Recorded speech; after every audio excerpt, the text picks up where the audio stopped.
History of Won Buddhism. History of Won Buddhism studied with the one person, the founding master, Venerable Sotaesan. The great master Sotaesan, founder of Won Buddhism, he was born in 1891 and he passed away in 1943. He was born to a peasant family, ordinary family, in a small village in South Korea. Enlightened in 1916 after 20 years of seeking and practice. And so he started with this childhood story. A little boy contemplates big questions. It may not be big questions to you, but it was a big question for him and for his journey. Surrounded by nature, contemplates questions. At the age 6, began to ask questions about nature and human life. Why do the clouds float in the sky? Do you know why, Adam? The air pressure. So he said it's air pressure. So he's a smart guy. He took science class, and he understand. From the calm and clear sky, why do winds suddenly arise? Do you know why, Eva? Because the different heats on the earth and wind. And he also asked, who am I? So thank you, our teenagers, they're very smart. And the Sotaesan, a young child, a teenager, he didn't take a science class. There was no such a thing, science class. Actually, he got kicked out from his kindergarten.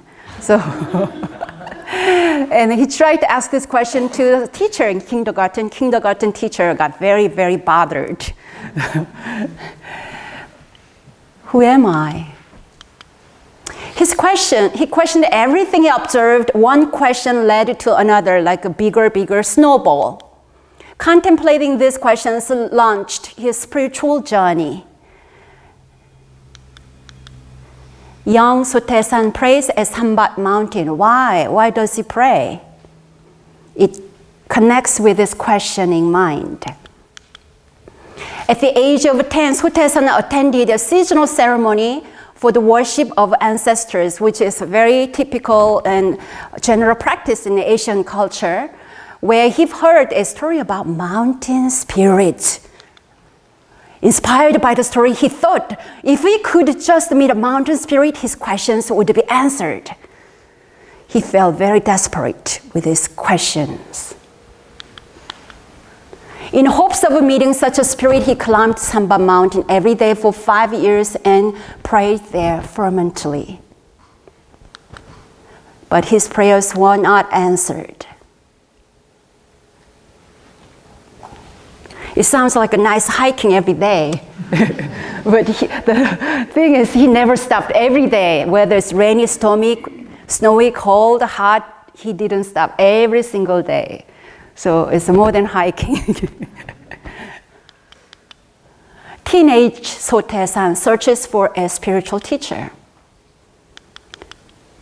At the age of 15, Sotaesan read an ancient story about a man who had achieved great enlightenment by practicing under a spiritual guide.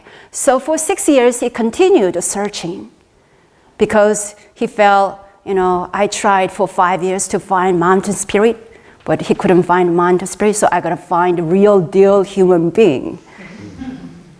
He did not find a guide, although his quest contributed to his spiritual growth. Samadhi, deep meditation at Sunjin ferry landing.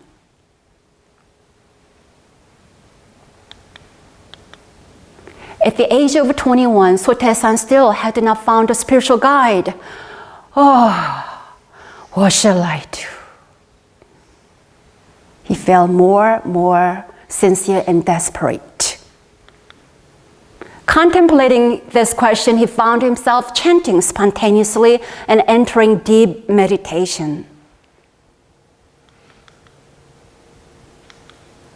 One day, while waiting for a river ferry in deep silence, he stood for the entire day without moving in absolute calmness.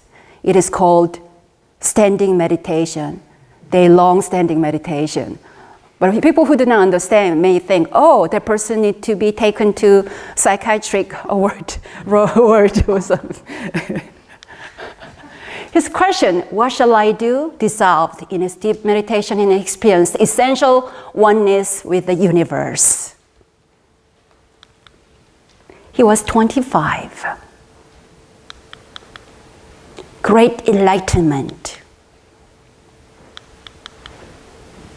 On April 28, 1916, at the first light of dawn, Sotaesan was enlightened to the truth of the universe. After this great awakening, he said, anyone know what he said? Come on. Guess. So simple. So simple? Okay, let's read what he said. Go ahead. All things in the universe are one spiritual nature. All dharmas come from one source. In this oneness, the principle of no beginning and no ending, and the principle of cause and effect are mutually grounded, creating the clear truth. It's okay if you don't understand this today. But that's what he said after his great enlightenment. And what happened? Great enlightenment.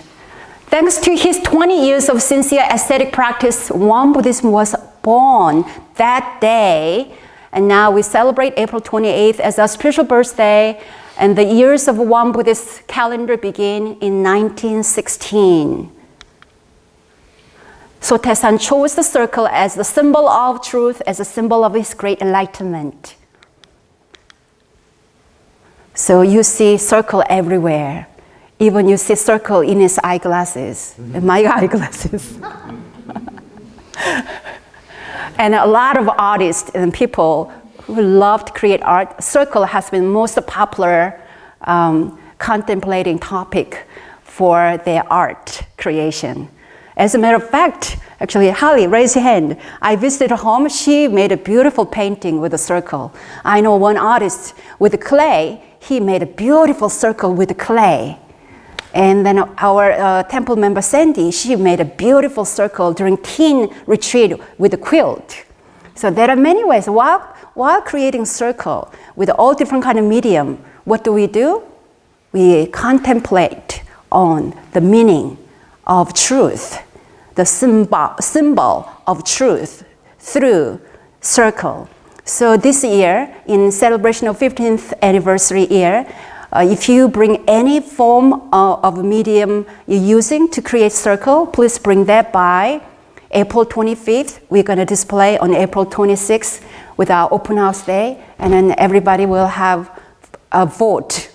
Anyone who gets the best sticker will have a top prize.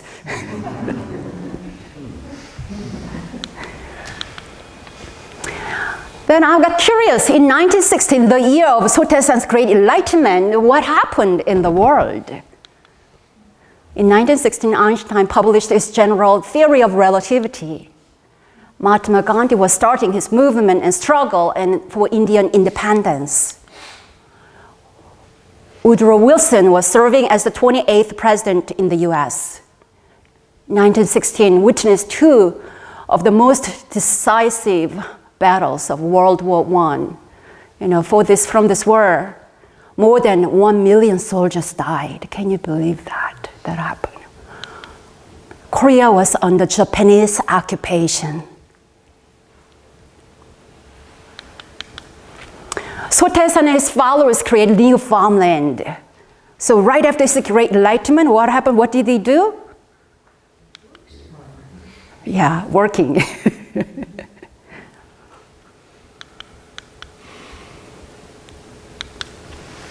After Sotaesan's enlightenment, seekers of the way were attracted naturally to him.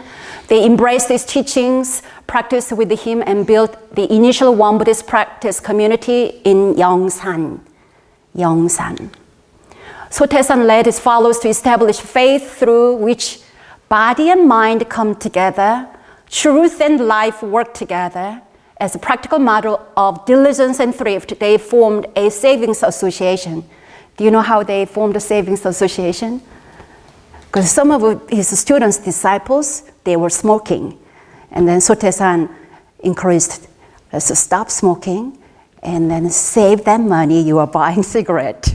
Some students are drinking. Let's stop drinking, let's save that money. So everybody, every bit, whatever they can save, they create a little fund. And then they did the temple bazaar like we've been doing. They bought charcoal and then they sell charcoal, whatever they can, and create the more fund for what? To create levy, for the levy project. How do you say levy? Levy, oh thank you, levy, levy project. In 1918, with the money they raised, Sotaesan and 9 disciples built a dike to create a section of farmland out of a marsh. At the time, the Japanese government took all the rice from Korea, and the people were hungry, and then not enough resource over in Korea, especially in that small village. So Sotaesan, with his following students, they created extra land. It became the first trial of creating farmland in Korean history. At the time, there is no bulldozer, there is no bobcat. These 43 acres of fertile land provided income and livelihood for the young Won Buddhist community. Laboring together instilled among his disciples a spirit of selfless service and also trust, because a lot of people said, why you are creating a usable land out of the deserted, ocean land? A lot of people ridicule them. If you create that, I'm gonna sizzle my finger in the hot soy sauce. That's very hot. And a lot of people ridicule, what they are doing, they must be crazy. But the students had a deep trusting mind towards Sotaesan and his leadership. So ta-da! And you see little water flowing, so they built a dike, and this part was all water land, but they created all nice fertile land. And this day, all the crops they grow is the most famous in Korea because they use total organic method for growing the rice. The miracle of the blood red seal.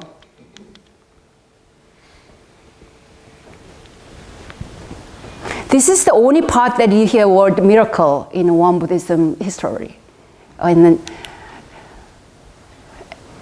miracle or mysterious pursuit is very much discouraged, but this is one of the historical significant event.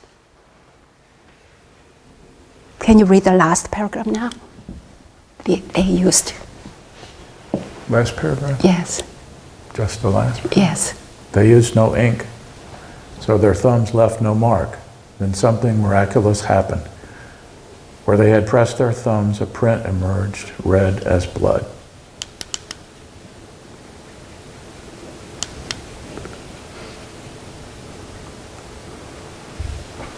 First 9 disciples. This miracle confirmed the disciples' sincerity, faith, and unity with the Sotaesan's enlightened vision. That's the point, not so much about miraculous event itself.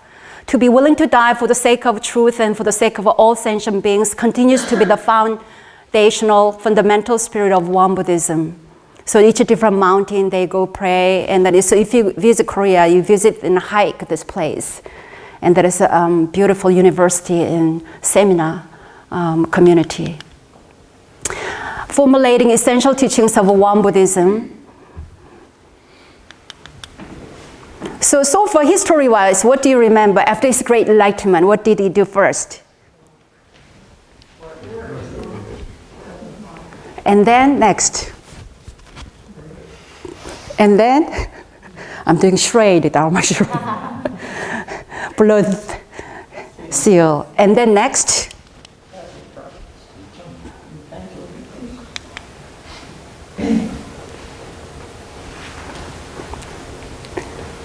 Brian, please read. Next one. Gratitude practice. Gratitude practice consisting of the fourfold grace and the 4 essentials.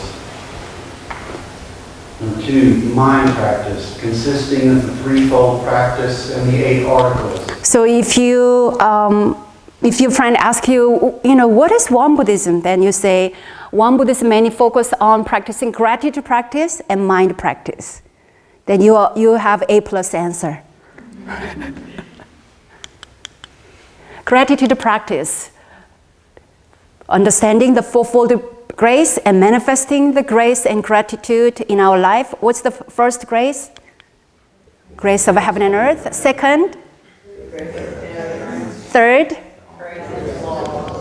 And the last one? What about the 4 essentials? Anyone are familiar with this?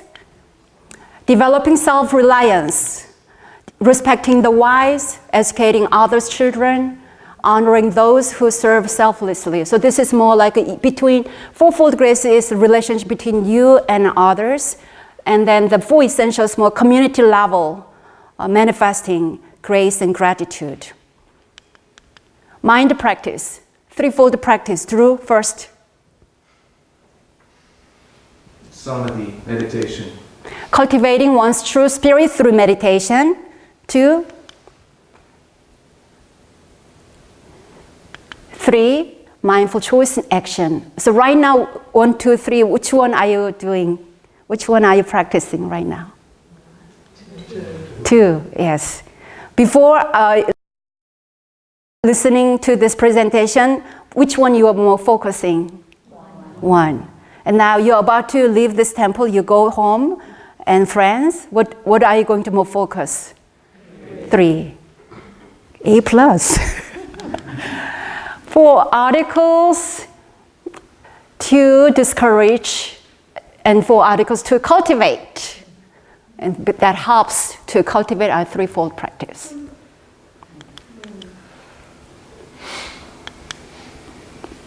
Won Buddhism Center in Iksan. The center started as a small community where everyone farmed and practiced together under Sotaesan's guidance. So during daytime, they all farm and work, and morning and evening, they meditate and learn Dharma.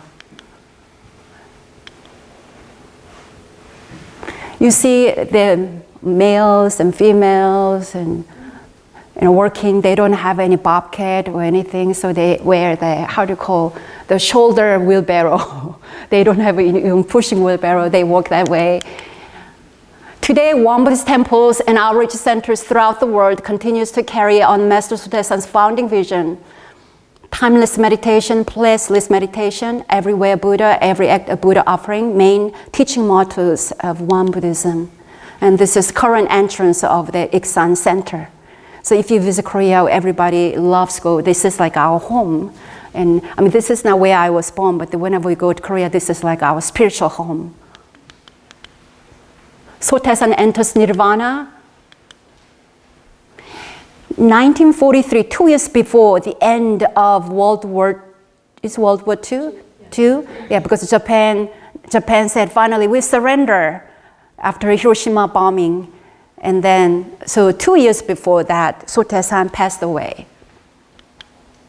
He had just finished organizing and writing the principal book of Won Buddhism, which we study today and from which we continue to learn. So his ashes enshrined in this pagoda in Won Buddhism Center in Iksan. And this is original book he created in a translation book. We call it Red Book, translated in English, and then many different languages. Sotaesan transmission verse together. Being into non-being and non-being into being, turning and the ultimate. Being and non-being are both void, yet the void contains everything. What does this mean? Let me know if you understand. I want to have a tea with you. Now, what happened to Won Buddhism after Sotaesan passed away? Won Buddhism remains an influential religious tradition in Korea, one of the 4 major religions in Korea, especially in the Jeolla region, in the southwest of Peninsula, because that's where Sotaesan was born and he attained great enlightenment. In addition to 500 temples in Korea, there are currently over 70 Won Buddhist temples and centers active in 23 countries on 6 continents. There are 33 centers, temples in the United States and 2 in Canada. And one of them is One Buddhism of North Carolina. Do you want to now go to the history of our temple? Yes, ma'am. I was just wondering, what was the reaction of the Japanese to the introduction of Won Buddhism? Oh, they were really following around all the community activity, and they tried to find any fault, and then they said they couldn't find any fault, and they said, we're giving up. But actually there's one policeman, Japanese spy, and then he became one Buddhist. And then his daughter, he brought his daughter to become a priest. Because he got deeply touched by being around, following around Sotaesan very closely. Yeah. One Buddhism of North Carolina. Hello, yeah, you are here. Humble beginning in 2003. This is where I started, 2003 in Raleigh, nearby Cameron Village, a little rental house. And actually my first checkbook was in this address. And then when I applied for a nonprofit organization of North Carolina, this address. It's a historically significant place. But this place has lots of fun stories. Stories with my dear friends, mice, cockroaches. One day I was sleeping and then something's pulling my hair. What is? And a lot of mice. So I covered myself and I did not want to go to sleep at nighttime. So I asked the landlord, oh, this is too much. And then I'm scared of going to sleep. And then can I move out of this place? And landlord said, then you're going to lose $700 deposit because you made a contract for 1 year. And I felt, I'm trying to save every penny to start temple. I felt $700 is big money. So, okay, I will survive. So I stayed together with the mice for a whole year.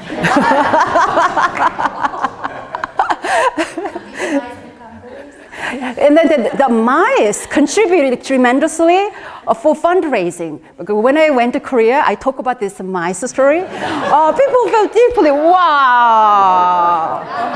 You didn't start with a luxurious way. So, wow, that's deeply touching and people wanted to kind of donate more. So those mice were sent to me with a special mission. And these three ladies, right across the Lowe's, there is a little office. And then I was so excited because there's one little tiny office. They're very much welcoming me. And we studied every Saturday meditation group. I commuted from Raleigh, that mice place, to Chapel Hill while working at Durham County Social Services. And so these three ladies are the first practitioners. And they are kind of important in my memory, in my heart, because they are the first one who gave me a great energy with excitement. People respond with the meditation, with my little, imperfect English. And they are very kind and welcoming. And then after 1 year in the little house, and then at the same time, I was starting teaching at small Unitarian community, All Souls Church in the middle of downtown of Durham. You see Bertha over there? Yeah. Since then, she's the longest member.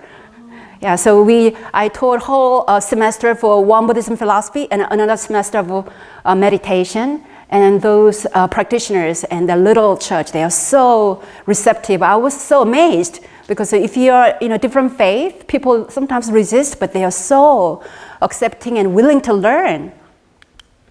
And this is Plum Spring Clinic at Southern Village. So the first place was so tiny, so we moved here.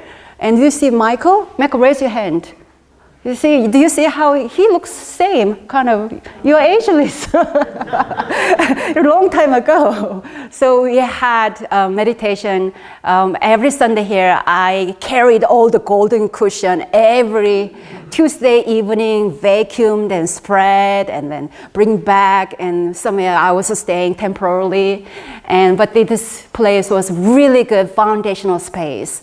And then soon I felt, this is too much, we need our own permanent temple site. So we found it here. To find this location, I literally had to look at least 1,000 properties through all the website.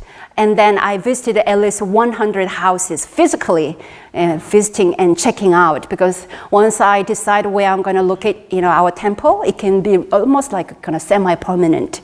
And I don't want my next generation priests to suffer because of a long or troubled or challenging location. So I felt like I did my best, and in this place is really, I think, a good place because you are here now. And as you see, this is where now children meditating with the Reverend Jinder, the other building. So this was our main practice room for years. At the time, as I moved that place, I want to remove the carpet. That was my first thought. But we removed the carpet and placed a nice wooden floor. It is, I think, about 3 years ago. And then 3 years ago, finally. So there are a lot of things that I feel like I wanted to do something for a long time, and then that happened. But this place was beautiful and very warm winter time, very cool summertime, and a lot of wonderful events happened. And see, Michael over there, you look much younger now here in this picture. And then some people feel very kind of guilty if they bring 4 family members because they're so tight. So over many times we start to really feel we need a bigger space. Our children camp started already there, and so a wonderful small room. So we worked together to create our Dharma hall. We dug out all the wonderful, famous North Carolina red clay, and then make it fine, and all mix, ferment for 4 months, and put all this on this wall. At first, because of fermentation, the smell was really stinky. And after drying, we had the next layer, and then finally fine layer, and then we cooked sweet rice powder, and then brush fine coat on top, sweet rice powder. If you're hungry, you can lick. Because it's a rice powder, and the clay has a lot of minerals too. And they're creating our garden together also with a lot of volunteers. And also painting together. Actually this room, I remember Drew and Drew's son and wife came inside, they painted in this room. So each room, and I was so excited of finding the right beautiful color, and then everybody worked together, grouting in our bathroom. So about 100 people literally, added their hands, laughter, their speed, and their energy everywhere in this building. So where we are. Morning meditation every morning throughout the whole years and years and years. And Saturday, Sunday meditation group, community practice.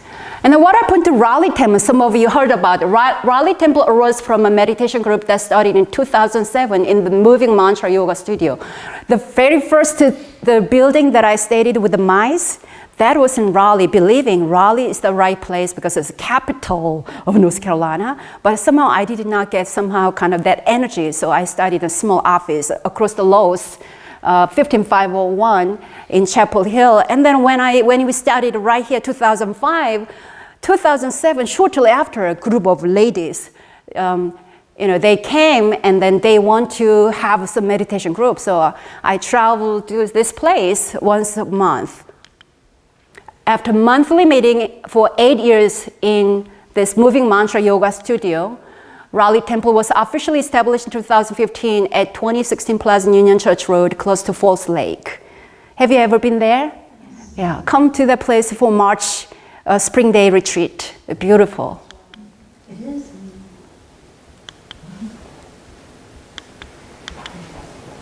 What brings people to our temple? I'm just curious. I'm trying to check where we are. Some of the endowment fund is like fairy tale.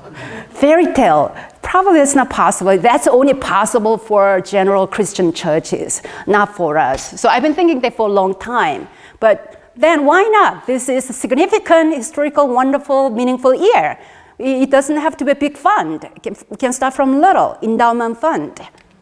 In order to secure the future of our temple community and its internal service and external outreach, in order to ensure a stable future for generations to come, regardless, whoever may be leading and practicing here. And this could serve as an inspirational example to other Won temples in America. Because all the Won temples in the world, I never heard any temple has an endowment fund. So I actually witnessed some temples doing very well. Sometimes they are really struggling. Doing very well and really struggling. Some temples almost closing down. So I saw that happening, but none of Won temples thinking about creating endowment funds. So probably we can be a great example and inspiration. Do you like this idea?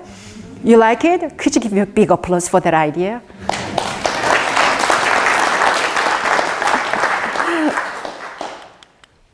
And I want to focus on what are the strengths. So I asked Drew and some of you, what's the strength of Won Buddhism? Because, still we are kind of foreign in this foreign country. And then, we try to find the right way that we can really serve the Western-minded people. And then what are the strengths that we can bring to this world, to this country, to this culture? And then a lot of you say fourfold grace, focusing on gratitude.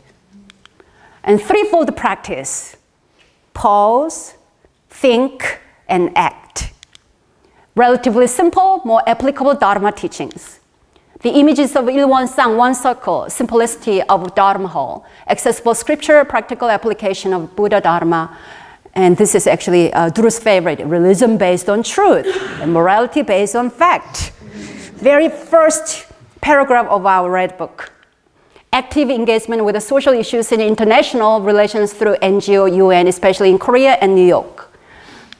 And some other strength, modern, flexible, open-minded, and ecumenical, gender equality, mind practice as a source of true happiness, mind-body care approach. So, if you go to other retreat, you have to just sit and walk, or not doing, qigong or something. So, but I hate to see you are in suffering. So if you're suffering, I feel suffering. So I have to ask you, stretch your legs if you like now. Stretch your legs, don't suffer. You don't get extra credit by being suffering here.